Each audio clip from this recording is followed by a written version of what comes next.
আমি তিনটি দোয়ার কথা আপনাদেরকে শুনাই। কোরআনে কারিমে সেগুলোর উল্লেখ করে আল্লাহ তাআলা আবার সাথে সাথে সার্টিফিকেট দিয়ে দিয়েছেন এবং বলেছেন এই দোয়াগুলো আমার নেককার বান্দারা আমার কাছে করেছে, আমি সেগুলোকে মঞ্জুরও করে দিয়েছি। সেই রকম তিনটা দোয়া আমরা যদি আমাদের জীবনে পাঠ করি, জীবনের সকল সমস্যার জন্যই কিন্তু এই তিনটা দোয়া ঘুরে ফিরে আমাদের প্রযোজ্য হবে। সেগুলো দিয়ে যদি আল্লাহর কাছে দোয়া করেন তাহলে সেই দোয়া কবুল হওয়ার সম্ভাবনা অনেক বেশি। এটা গুলে মিস হলে মিস হয় না ভাই। এই তিনে দোয়ার পরে আল্লাহ বলেছেন তার বান্দাদের এই দোয়ার পরে ফাস্তাজাবনা লাহ, আল্লাহ তাআলা তাদের দোয়া কবুল করেছেন। অতএব কোরআনে কবুল হওয়া ফরম্যাট এই তিনটা দোয়া যদি আমরা করি, জীবনের সকল সমস্যায় কোরআন বর্ণিত দোয়া আমরা আল্লাহর কাছে করার সুযোগ পেলাম। আল্লাহ রাব্বুল আলামিন কোরআনে হাকিমে বলেছেন উদউনি আস্তাজিব লাকুম, তোমরা আমার কাছে দোয়া করো, আমি তোমাদের দোয়া কবুল করব। আল্লাহ রাব্বুল আলামিন বলছেন ওয়াকালা রাব্বুকুম, তোমাদের রব, তোমাদের পালনকর্তা, তোমাদের মালিক বলছেন উদউনি, তোমরা আমার কাছে দোয়া করো, আস্তাজিব লাকুম, আমি তোমাদের দোয়া কবুল করব। শুধু এখানেই আল্লাহ তাআলা শেষ করেননি, এরপরে আরো বলছেন ইন্নাল্লাযীনা ইস্তাকবিরুনা আন ইবাদাতি, যারা আমার ইবাদত থেকে অহমিকা প্রদর্শন করবে, অর্থাৎ দোয়া করবে না, সায়াদখুলুনা জাহান্নামা দাখিরিন, তারা জাহান্নামে প্রবেশ করবে। নবী করিম সাল্লাল্লাহু আলাইহি সাল্লাম বলেছেন আদ-দুআ হুয়াল ইবাদাহ, দোয়াই হলো ইবাদত। আমরা যত ইবাদত বন্দেগী করি এই সমস্ত ইবাদতের সার নির্যাস হলো দোয়া। ঈমানদারের সারা জীবন হলো আল্লাহর কাছে দোয়ার মাধ্যমে নৈকট্য অর্জন লাভ করার সুবর্ণ সুযোগ। দোয়া হলো ঈমানদারের সবচেয়ে বড় অস্ত্র, সবচেয়ে বড় হাতিয়ার। আপনার সমস্ত দুয়ার বন্ধ হয়ে গেছে, কেউ আপন নাই, কাউকে আপন মনে হয় না, আপনি আল্লাহর কাছে দোয়ার জন্য দুই হাত মেলে ধরুন। আপনি ভোর রাতে উঠে যান, তাহাজ্জুদে দাঁড়িয়ে যান, চোখের পানি ফেলেন, আল্লাহর সাথে একটু কথা বলেন, সিজদায় গিয়ে আল্লাহর সাথে কথা বলেন। আল্লাহর চাইতে আপন আর কেউ নাই। ভাইরা আমার, আমরা নিজেদের প্রতি নিজেরা যতটা আপন, নিজেদের প্রতি নিজেরা যতটা দয়ালু মায়ালু, আমাদের রব আমাদের প্রতি তার চাইতে অনেক বেশি মায়ালু।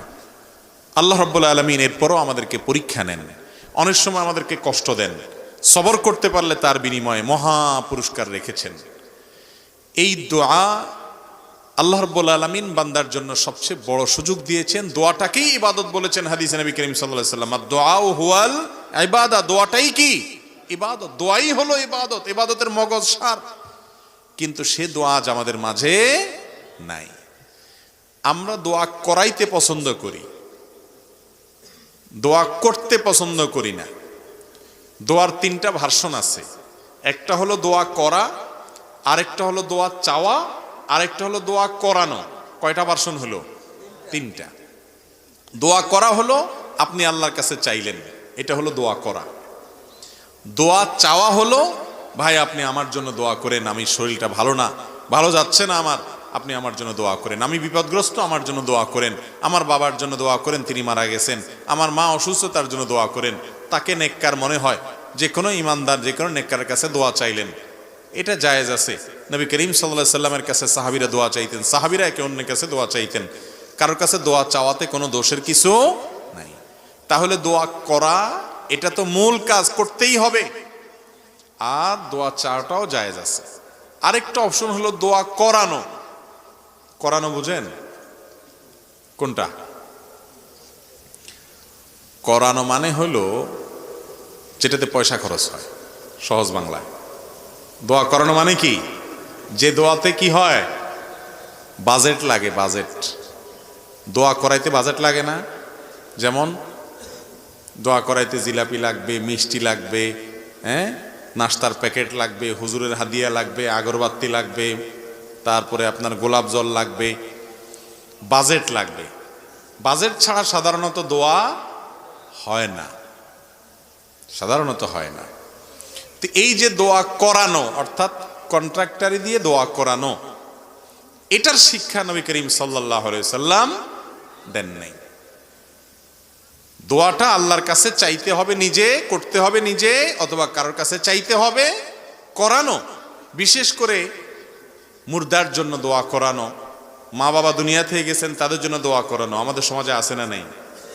শুধু আছে নাকি, এমন শক্তভাবে আছে যে নামাজ পড়ুক আর না পড়ুক, মা বাপ মারা গেলে দোয়াটা করাইতে মিস করে না। ঠিক না বে ঠিক? নামাজ পড়ার গুরুত্ব বেশি না দোয়া করানোর গুরুত্ব বেশি?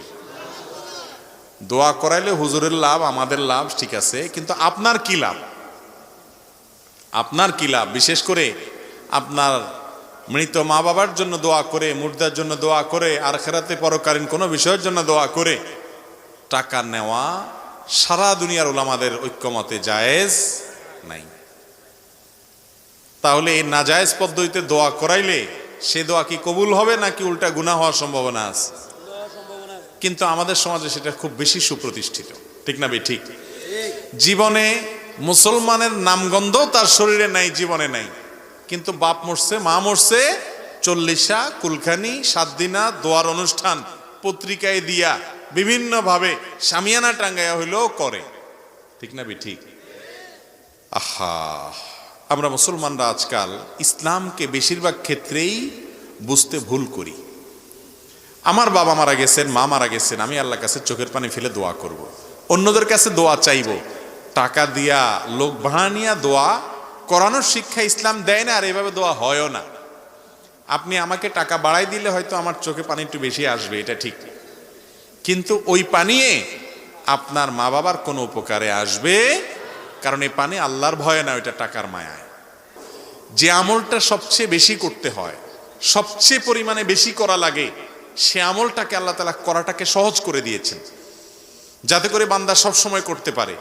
এই জন্য আল্লাহর জিকির মুখে উচ্চারণ করবেন বা মনে মনে করবেন, এটার জন্য কি ওযু শর্ত? না। বিনা ওযুতে আল্লাহর জিকির করা যায় কি যায় না? কেন? কারণ জিকিরটা সারাক্ষণ করতে হয়। প্রিয় নবী সাল্লাল্লাহু আলাইহি সাল্লামের জীবনে আপনি যদি তাকিয়ে দেখেন, সুবহানাল্লাহ, জিকির ছাড়া তার জীবনে কোনো কাজই ছিল না, পুরো জীবনই জিকির। ঘর থেকে বের হচ্ছেন বিসমিল্লাহ, ঘরে প্রবেশ করছেন বিসমিল্লাহ, ঘুমাইতে যাচ্ছেন দোয়া, ঘুম থেকে উঠে দোয়া, ঘুম ভেঙে গেছে দোয়া, টয়লেটে ঢুকতেছেন আল্লাহর নাম নেওয়া দোয়া, টয়লেট থেকে বের হচ্ছেন আল্লাহর নাম নেওয়া দোয়া, রাতে শোয়ার আগে অনেক দোয়া, সকালে দোয়া, সন্ধ্যায় দোয়া, বাজারে ঢুকতে দোয়া। এরকম ভাবে জীবনের প্রতিটা পদক্ষেপে, প্রতিটা পায়ে পায়ে, প্রতিটা কাজে কাজে দোয়া আর দোয়া, দোয়া আর দোয়া। যেহেতু সারাক্ষণ দোয়া করতে হয়, সারাক্ষণ জিকির করতে হয়, এই জন্য জিকিরেও অজু লাগে না, দোয়াতেও অজু লাগে না।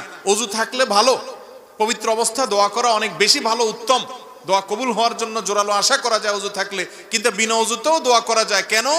কারণ দোয়া এমন একটা জিনিস যেটা মানুষের সারাক্ষণ করতে হয়। একজন মানুষ শুয়ে আছেন, তিনি এই শুয়ে শুয়ে ঘুম আসছে না, তিনি আল্লাহর কাছে দোয়া করতে পারেন, তার নিজের জন্য, অন্যদের জন্য, জীবিতদের জন্য, মৃতদের জন্য আল্লাহর সাথে কথা বলতে পারেন।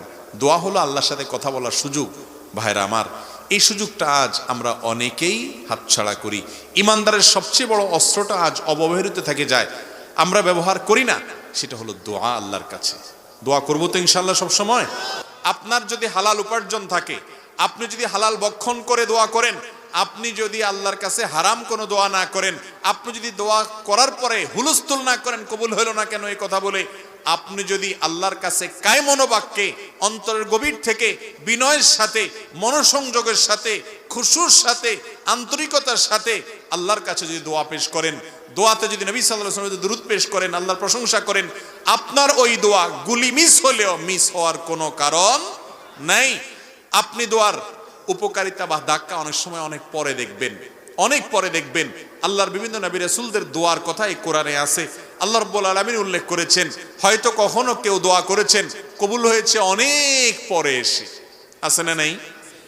আমরাও নিজেরা যখন দোয়া করি খেয়াল করবেন, শেখ শাহরাবি রাহিমাহুল্লাহ তিনি একটি কথা বলতেন যে আমরা অনেক সময় দোয়া করার পর দেখা যায় দোয়া করছি আরো 10 বছর আগে, এরপরে আমি ছেড়েও দিছি দোয়া, ভুলেও গেছি দোয়া যে করছি, 10 বছর পরে সেই জিনিসটা পেয়ে গেছি যেটা আমি 10 বছর আগে আল্লাহর কাছে চাইছিলাম। এরকম অনেক সময় হয় কি হয় না?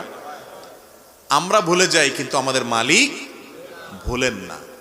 এই জন্য বুদ্ধিমান ইমানদার দোয়া করতে থাকবে, দোয়া করতে থাকবে। মানুষের কাছে কিছু চাইলে সে নাখোশ হয়, নারাজ হয়। আল্লাহ রাব্বুল আলামিন এর উল্টা ভাই, যত বেশি চাইবেন তত বেশি তিনি খুশি হবেন, সন্তুষ্ট হবেন। ডিপ্রেশনে ভুগছেন, পেরেশানিতে আছেন, খুব বেশি দুশ্চিন্তায় আছেন, কোনো কিছু ভালো লাগছে না, আল্লাহর সাথে একটু কথা বলেন। আল্লাহ, আপনি আমার সৃষ্টিকর্তা, আপনি আমার মালিক, আপনার কাছে আমার ফিরে যেতে হবে।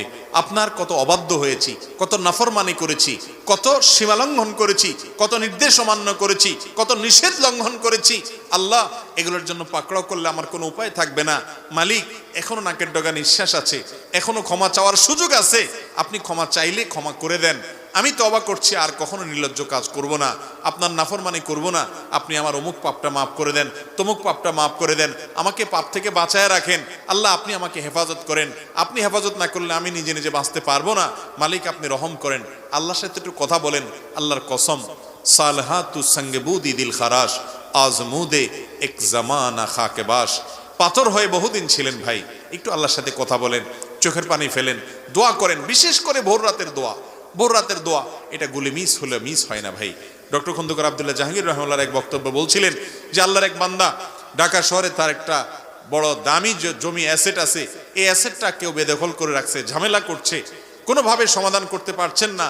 বিভিন্ন জায়গায় গেছে, তাবিজ কবজ অনেক কিছু অনেকে দিচ্ছেন, কিন্তু উপকারে আসে নাই।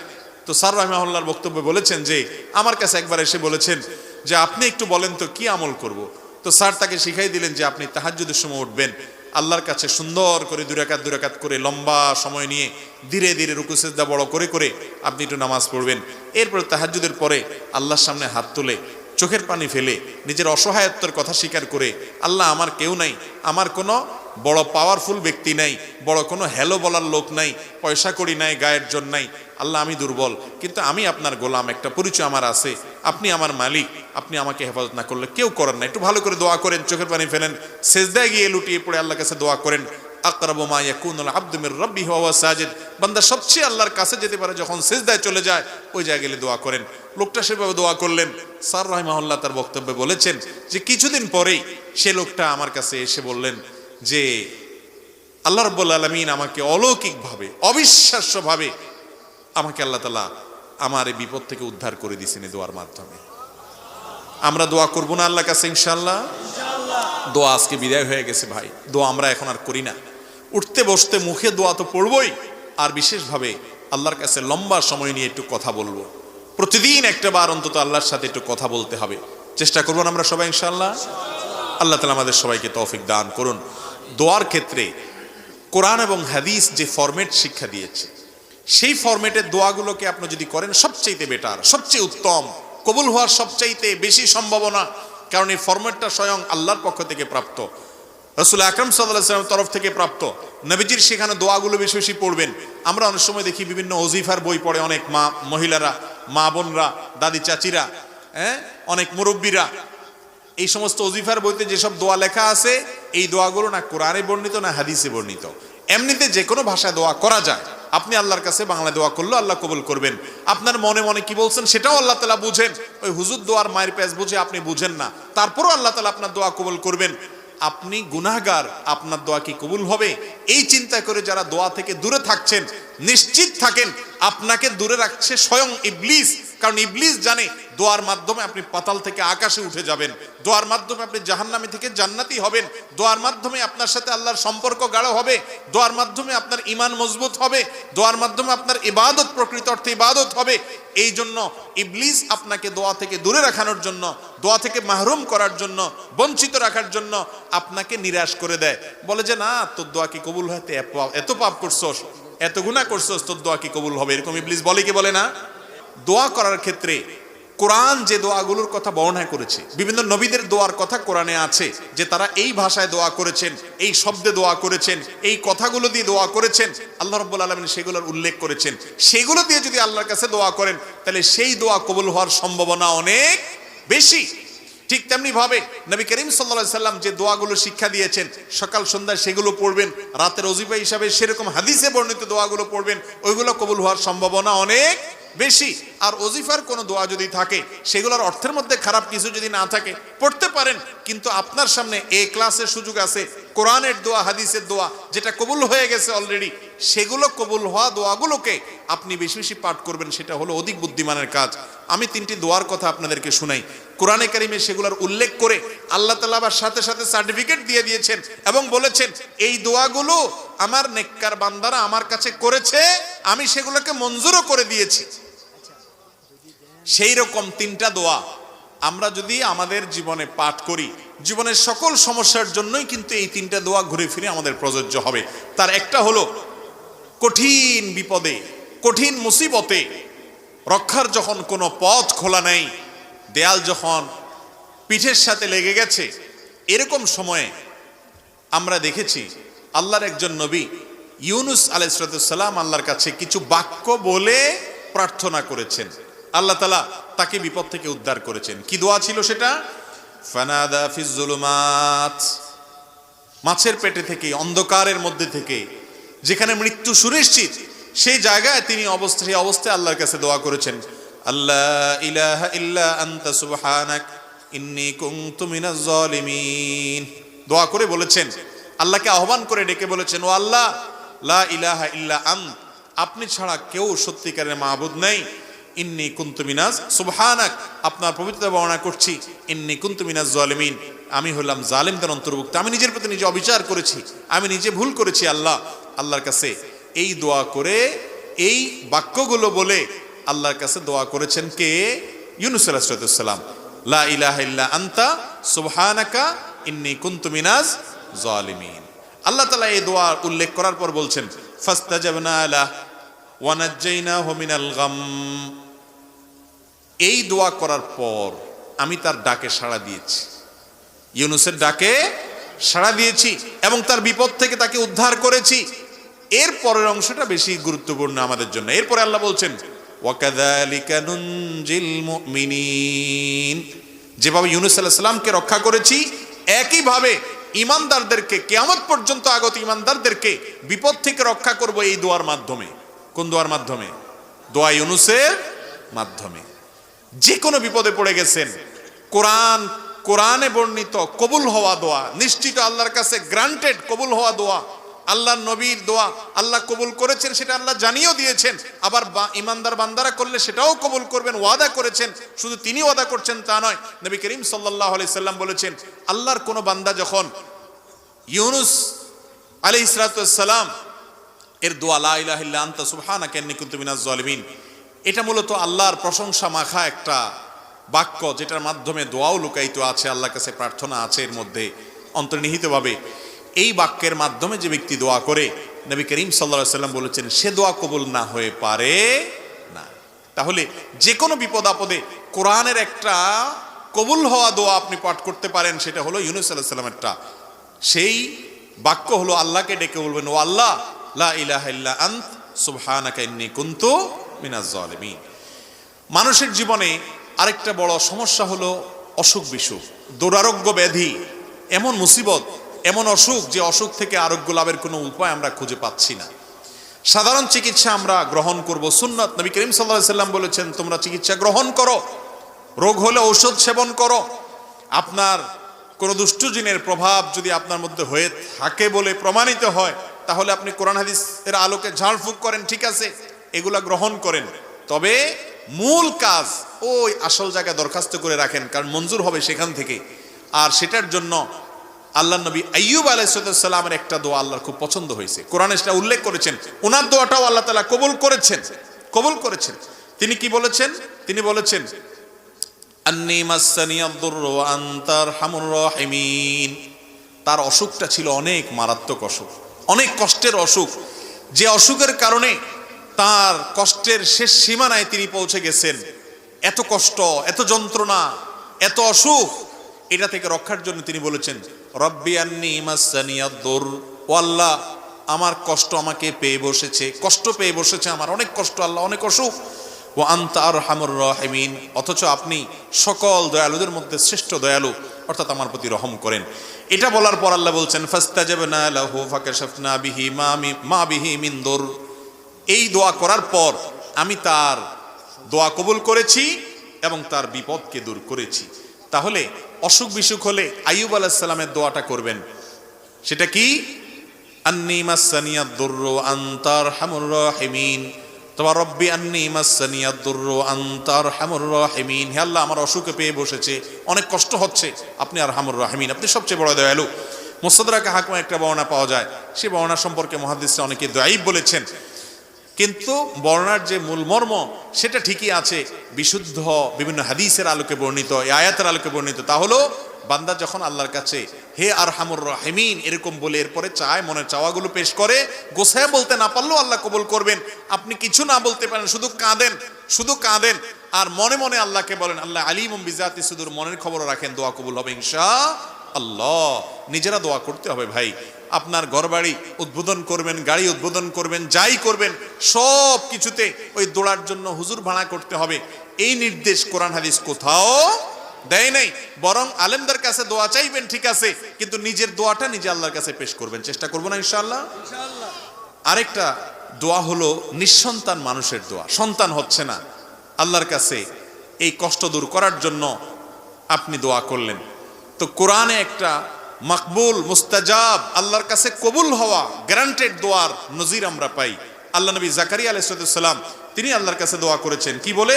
ওয়া জাকারিয়া ইয নাদা রাব্বাহ রব্বি লা তাযারনি ফারদা ওয়া আনতা খায়রুল ওয়ারিসিন। আর জাকারিয়া আলাইহিস সালাম তিনি আল্লাহকে ডেকে বলেছেন, রব্বি, আমার রব, লা তাযারনি ফারদা, আমাকে একা রেখেন না, ছেলে নাই, মেয়ে নাই, নিঃসন্তান, এরকম একা রাখিয়েন না, ওয়া আনতা খায়রুল ওয়ারিসিন। আল্লাহর কাছে এরকম দোয়া করেছেন। আল্লাহ বলেছেন ফাস্তাজাবনা লাহ, এই দোয়া করার পর আমি তার দোয়া কবুল করেছি। ওয়া ওয়াহাবনা লাহু ইয়াহইয়া, এরপরে এই দোয়ার মাধ্যমে আমি তাকে ইয়াহইয়া নামক সন্তান দিয়েছি। তাহলে জীবনে যে কোনো কমন বিপদে, শত্রুতা, বিপদ, মুসিবত, দেয়ালে পিঠ ঠেকে গেছে, ইউনূস আলাইহিস সালামের দোয়া পড়বেন, লা ইলাহা ইল্লা আনতা সুবহানাকা ইন্নী কুনতু মিনাজ জালিমিন। আল্লাহকে ডেকে এগুলো বলবেন। আর অসুখ বিসুখ হচ্ছে, দুরারোগ্য ব্যাধি অথবা যে কোনো রোগ হয়েছে, ছোট হোক বড় হোক, আইয়ুব আলাইহিস সালামের দোয়া করবেন, আন্নী মাসসানিয়াদ দুররু আনতা আরহামুর রাহিমিন। আর যে কোনো মানুষ নিঃসন্তান অথবা সন্তান হচ্ছে, মনে মতো হচ্ছে না, ছেলে হচ্ছে, মেয়ে হচ্ছে না, আল্লাহর কাছে দোয়া করবেন জাকারিয়া আলাইহিস সালামের দোয়া। সেটা কি? রব্বি লা তাযারনি ফারদা ওয়া আনতা খায়রুল ওয়ারিসিন। এই তিনে দোয়ার পরে আল্লাহ বলেছেন, আমার নবীরা অমুক অমুক এভাবে, আমার আল্লাহ বলেছেন তার বান্দাদের এই দোয়ার পরে ফাস্তাজাবনা লাহ, আল্লাহ তাআলা তাদের দোয়া কবুল করেছেন। অতএব কোরআনে কবুল হওয়া ফরম্যাট এই তিনটা দোয়া যদি আমরা করি, জীবনের সকল সমস্যায় কোরআন বর্ণিত দোয়া আমরা আল্লাহর কাছে করার সুযোগ পেলাম। চেষ্টা করবো না ইনশাআল্লাহ? আল্লাহ তাআলা আমাদের সবাইকে কোরআন এবং হাদিসের আলোকে বিশুদ্ধ পদ্ধতিতে আল্লাহর কাছে দোয়া করার তৌফিক দান করুন।